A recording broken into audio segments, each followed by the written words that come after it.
Za mlade vam je situacija je dvostruko teža. Prvo, već godinu dana govorimo mladima, vi niste ugroženi. Vi ste ti koji ćete malo dobiti kao da ćete imati malu prehladu i sve će to biti u redu. I to je točno, ali u isto vrijeme smo zaboravili dodati ali.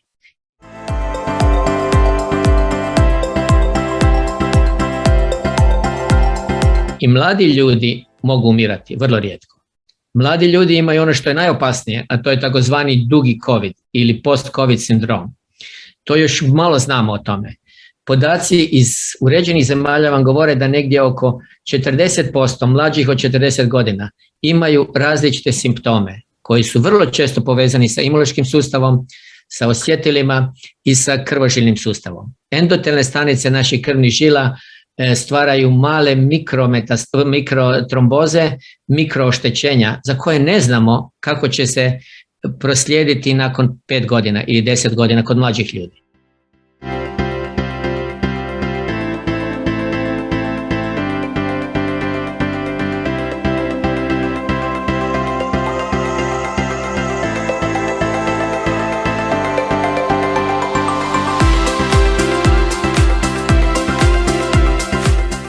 Mladi obično su protiv sustava, to ja znam kod svoje djece doma isto.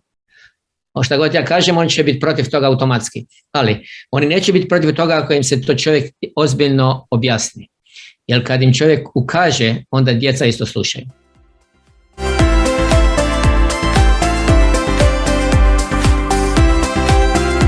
Preporuka je bila za djecu u školi da razmisle i da mogu se cijepiti, ali nije preporučeno da se cijepe. Tako je bilo preporuka u Njemačkoj. Kad smo se vratili s mora, razgovarali smo sa EMom i rekli smo, razmisli o tome, ovo su ti plusevi, ovo su minusi, da li se želi cijepiti. I niko nije odlučio ništa od nas, nego je ona u školi zajedno sa svojim prijateljicama i prijateljima u školi i su imali isto jedan sat u kojem im je objašnjeno pluseve i minusi. Za šta se može dogoditi, kakvi su postoci. U njenom razredu gotovo sva djeca su došla kući i rekla mi bi se htjeli cijepiti. I to vam je najbolji način kada potaknete djecu da razmišljaju u svojoj grupi, ne kad im stalno namećete, morate.